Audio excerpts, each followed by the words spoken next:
I wasn't there. You know, I ain't have nothing to do with that. They made a song together called Not Guilty. Anybody that knows what happened to my girl that me should not be home. I just happen to come up hard. I just come from the poet's part. Legal or illegal, baby, I never bright like city life. I gotta make it. It's a big rich town. I just want to have a word with him. Talk to him, walk. No, it's like, man, I'm fidgeting in your car. First, you ask questions first, and you ask questions later. You just met. I'm always right. It's like when I'm right, I'm right. And when I'm wrong, I could have been right. So I'm still right, because I could have been wrong. Say it again. Right, I'm right. When I'm wrong, I could have been right. So I'm still right, because I could have been wrong. I could be wrong right now, but I'm right. Hey you guys, welcome back to my channel. Welcome back to Since Day One. Before we get into this video today about Sean Diddy Combs as well as Britney Spears and Jay-Z, and also today we have in attendance Meek Mill and Mary J. Blige, the Kardashians, DJ Khaled, Reverend Al Sharpton, Bishop T.D. Jakes, Naomi Campbell, Kim Porter, Beyoncé, Neo, Lou Taylor, Nicki Minaj, Kris Jenner, and last but not least, we have Tupac and Biggie Smalls. And before we get into this video today, you guys go ahead and like the video, comment down below, and if you are new, smash that subscribe button to take flight with us. Fake love, I don't need it, you can keep it as a fake. I had to make up my mind. I took that weight on my shoulders. I done been down for are sitting there talking about the death of Aaliyah amongst each other. Think about that. You got a Diddy victim, you got a Jay-Z victim, and you got a superstar gone. They know what happened. And yet, they had to sit there and have that conversation like they didn't know who did it. Allegedly. Situation you're saying, I wish that situation would be investigated further. No, to be investigated. Period. Period. It was never investigated. Hype was never questioned. Lenny Kravitz made a statement, and it was never publicized. She was unconscious. She didn't choose to get on that plane. There were phone calls made. There were witnesses who signed NDAs. Why would you need to sign a non-disclosure agreement about a plane crash and what happened leading up to it? Please, someone answer that. A plane crash should be accidental. Should be. Why would any testimony about what happened leading up to it need to be covered under a non-disclosure agreement if there wasn't foul play? There were over 25 non-disclosure agreements cashed out regarding the death of that beautiful girl and every other human being that died on that plane with her. And Diddy and Jay-Z. Y'all can't make me hate Jaguar Wright, and can't nobody tell me that she's lying, because she is just too passionate. And this vendetta, whatever vendetta she has against Jay-Z, y'all, is warranted. Because when you go and look at Jaguar's Wikipedia page, y'all, it is nothing but Jay-Z down the whole entire page. So I believe anything this girl is saying to me, because why? What reason she got to lie? I've been watching Jaguar's interviews on Real Life Street Stars and other blogs that she has went on. Sean Davy Wade, Tasha K. She's been on a lot of blogs, y'all, and she's always had a lot of things to say about everybody in the industry. And one thing that I have never heard was anybody following up with a lawsuit towards Jaguar for what she has said, or any of these celebrities ever came back and tried to file defamation against her or slander or anything of that nature, you guys. But they've never tried to shut her down, and she's just had so much to say over the years, y'all. She done exposed everybody. One thing I want to know is, why wasn't Aaliyah's properly investigated, and why would they let someone of Aaliyah's stature in the movie industry as well as the music industry allow for her to get on a crop duster? That doesn't even make any sense. I also heard through the grapevine, you guys, that someone else had offered her their plane, but the team that she was with insisted that she still get on the crop duster. And I feel like if Missy Elliott knows something, she needs to speak up. Speak up, girl, speak up. I really feel like that a lot of celebrities knew what was going on with Aaliyah behind closed doors. They just didn't know what to do at the time about the situation, because they were trying to rise up in their own careers as well. But that's still a messed up reason not to speak up. It's literally been 23 years, and I really just feel like if anybody knows something about what happened when Aaliyah got on the plane, like, it's just now the right time. It's just now is the right time. Like, let's not waste any more time. Because I feel like if these celebrities really cared, and if they were really passionate about Aaliyah as they so claimed to be when they spoke at her funeral. To the world and to her fans, Aaliyah was known as Aaliyah, but to us, her extended family was known as Baby Girl. And I think that what we got to learn out of this is to appreciate each other while we're here on earth and never take for granted that someone will be here tomorrow. And we're going to keep Aaliyah's legacy alive. I didn't write anything. I just felt like I had to come from the heart. And I love you, Aaliyah, and you're forever missed. Missy Elliott accepted this Music Innovation Honor Award from TV1 Represent, you guys, alongside her longtime homegirl who also knew what was going on, Little Kim. And although Missy Elliott had also got emotional during this speech that she gave in recognition for her thanks and appreciation, do you think that she mentioned Aaliyah? Because Aaliyah was the one who really put a lot of them on through the songs. I mean, I know that they had their own motion going, but you can't lie. You can't say that Aaliyah didn't help boost up their careers. And I'm very emotional because when I'm around and I think I look back over my life and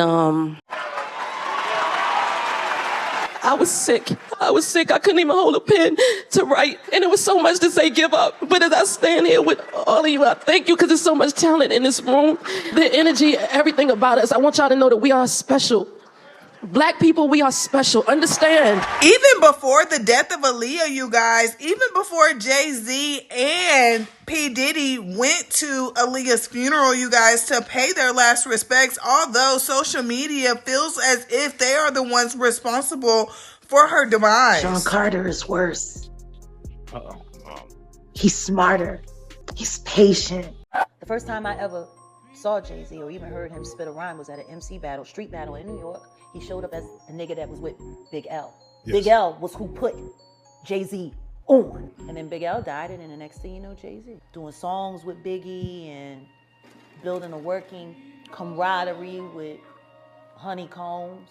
And then Biggie died, Tupac died. There was the fight between who was the top rapper now, Nas and Jay-Z, and then the next thing you know, Nas has a nervous breakdown and he's taken out of the game, and it's all Jay-Z. He will slump anyone in any relationship for $1. Look at how he did Dame. If you're a halfway intelligent person, when do you start questioning how lucky some motherfuckers keep getting? Wow. I want to tell everybody in the world all the things that Big L told me about you when I was young. So this Big L is associated. Big L is the one that put Jay-Z on. Jay-Z was the last person to see Big L alive. Wait, so this Big L person is not living on this earth no more? He's been dead for years.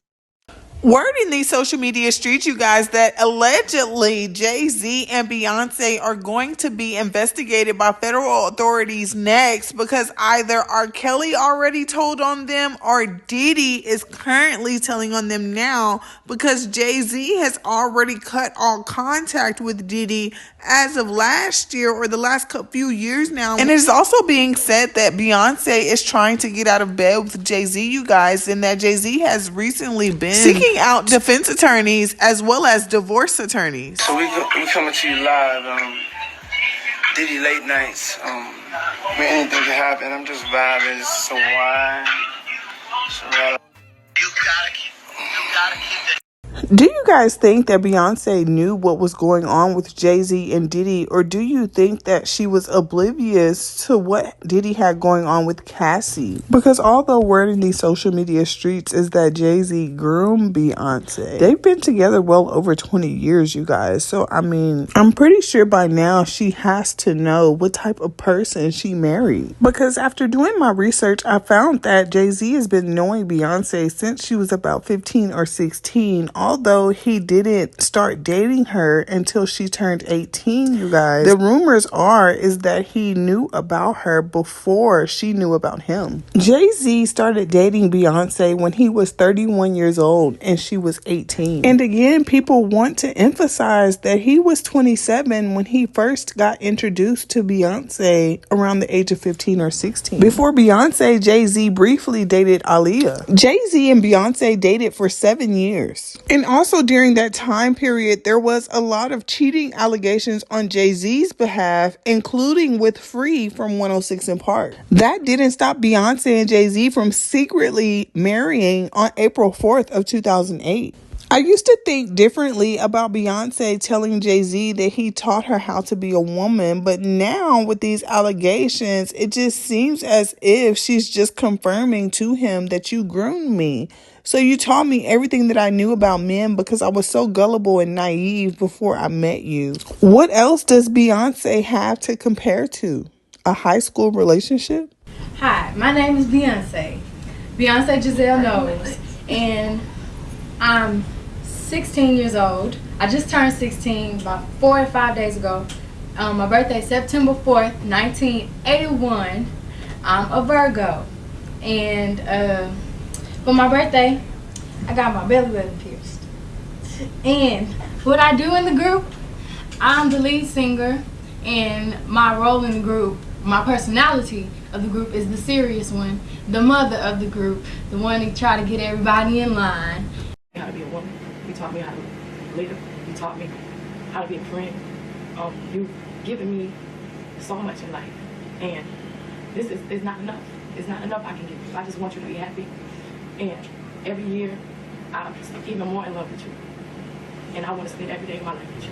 And then Jay-Z admitted to cheating on Beyonce. Allegedly, Jay-Z caused Beyonce to have a miscarriage in 2011. Beyonce gave birth to their first child, Blue Ivy, on January 7th, 2012. In 2014, Solange fought Jay-Z for cheating on her sister. They've been married over 15 years, you guys, and have 3 children together. Jay-Z up next. Jaguar is now alleging that Jay-Z is actually a lot worse than P. Diddy. He's just more smarter and calculated. Jaguar alleges that Jay-Z also plays a part in grooming young girls in the early 90s, such as Foxy Brown and Aaliyah, to name a few, and you know who else, but I can't say her name because her fans are going to go crazy in my comments. Take a look. I think everybody that knows Sean Carter knows that he will slump anyone in any relationship for $1. Look at how he did Dame. Like, I don't give a fuck if you wanted to get away from your homie, if you wanted to get away from your partner, but to do it the way he did it, it's malicious. But maybe that was because he was a girl that didn't want you. Oh, let the church say amen? I don't know. Maybe that's why. Maybe that's why you moved his ass around and out of Rockefeller so tough and then just moved right over to Def Jam. By the way, wasn't this all around the time when Aaliyah died? Yeah. That was a murder. You know what I'm saying? That was a spiritual murder, whether people know it or not. And Beyonce's solo career was struggling? Hi, my name is Beyonce. Beyonce Giselle knows.